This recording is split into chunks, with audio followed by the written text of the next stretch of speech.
I'm in the Sultanahmet area of Istanbul, and it's famous actually for being the location of the Blue Mosque, which is straight ahead of me. It's quite crowded today. It's a warm day, the skies are actually blue, you can see the skies, people are out and about, tourists are out, many people relaxing here in the grounds. The Hagia Sophia is just on the other side, and you can watch my video for when I was at the Hagia Sophia, which was once a church, then a mosque, then a museum, and now a mosque again. A very rich history. And the Blue Mosque, in fact, is located almost opposite. And I just got to find out the entrance, because I can see people going in this way. But it's actually the area around it is magnificent. I didn't think it was this open. And you often see the Blue Mosque from the river in films and TV programs. It's often featured as a backdrop. It's got 6 minarets, which 2 are on this side, and then 4 just in this area over here. So it has got the one entrance, and so let's make our way in to the Blue Mosque.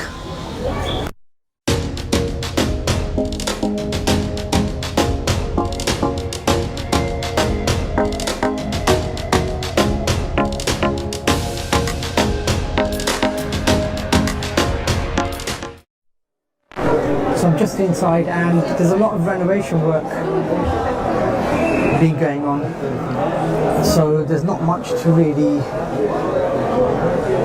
see, because there's a lot of scaffolding in place, but you get an idea. Just come to the central area where the dome is, and I don't think it's as high as the Hagia Sophia, but it's impressive nonetheless. And I think the scaffolding doesn't do it justice really, because there's a lot of things that are missing that you could see because the scaffolding is in the way. But is it as impressive as the Hagia Sophia? No, probably not. Overall, the size of the Hagia Sophia is a lot greater, and it's more impressive overall. As a structure, it's more impressive. Not just the dome, but even the internal dimensions of the Hagia Sophia are greater. But also, as in the Hagia Sophia, there's a private prayer area over here. And I'm not allowed to enter there, so I won't.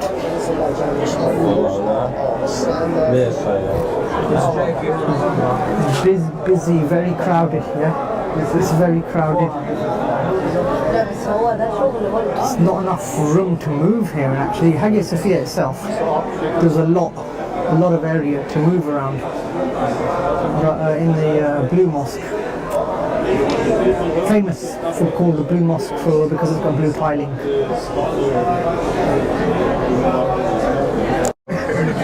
As is customary in places of worship such as mosques, etc., you've got to take your shoes off, and the interior is carpeted just as the Hagia Sophia was, and there's shoe racks placed around. There's a separate women's area just over here. And the funny thing is, well, I don't know if it's funny, but I almost walked in there. And so this woman, actually a guy just came out of there. I think he mistakenly walked in there as well. The last thing you want to do is be escorted out from here.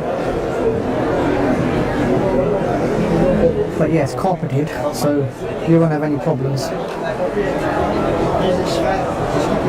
And it's pretty easy to... I think if it wasn't the number of tourists that are in here, such as me, I think for the locals and the devotees, this place would be magnificent. But I think what happens is because there's also a lot of tourism and places of worship around the world these days. Doesn't matter which religion it is, most of the main religious sites attract a lot of tourists. In UK itself, Westminster Abbey, St Paul's Cathedral have probably more tourists than devotees, and the same with the Golden Temple in India, more tourists than devotees, and the same I can see here.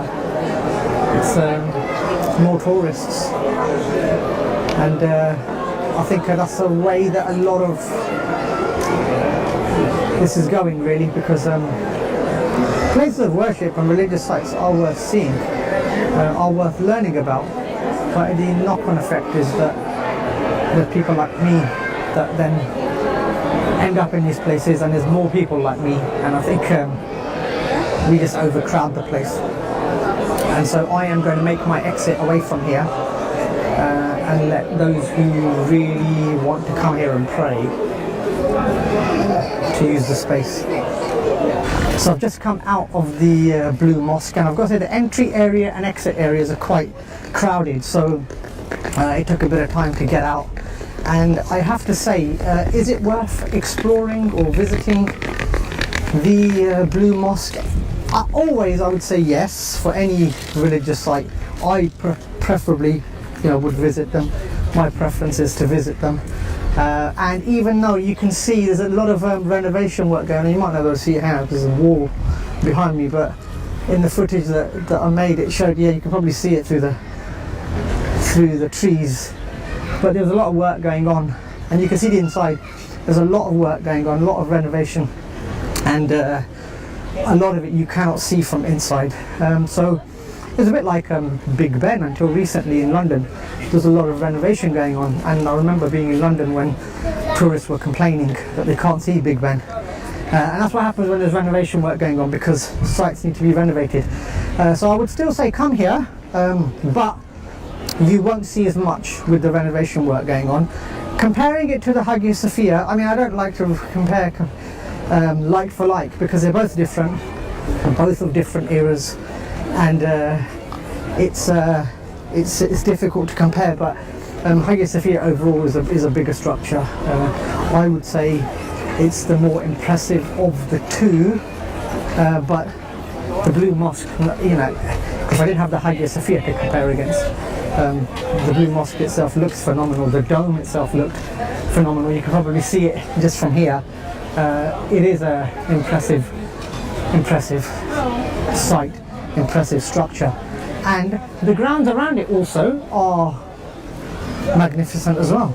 There's a lot of places around here where you can sit, where you can relax, and a lot of tourists here are taking it easy and enjoying. I'm just doing a lap here actually, and just to get an idea of the location. But there's lots here, there's lots of space, there's lots to eat and drink, ice cream, coffee, sweet corn, walnuts, cellars. There's loads of places here where you can get snacks and you can spend a few hours. And if it wasn't being renovated, obviously it'd be a much better experience. But because it is being renovated, what that leads to is, because of the entry and exit areas, they're very crowded and it's very busy. Hagia Sophia wasn't like this. Is pretty straightforward. And even now, looking across over there, straightforward to enter because there's no restriction there. But with the Blue Mosque, you've got small spaces to enter the mosque, and then the exit area gets crowded because people are putting their shoes on as well. So people are sitting down, putting their shoes on, and it took about a good 5 minutes to get out of there. And that's just the way it is at the moment, because it's undergoing renovation work. One thing that I will say, as you are in this area, because the Hagia Sophia is quite open and it's easy to see, Blue Mosque, because it has a wall and lots of trees in front of it, it's much more difficult to make out when you're closer to it. But from further away, I would say actually the look of the outside Blue Mosque is more impressive of the two. Interior, I would say Hagia Sophia. So there, I've given some marks, good marks to the Blue Mosque as well. And so from the Blue Mosque in Istanbul, it's a goodbye.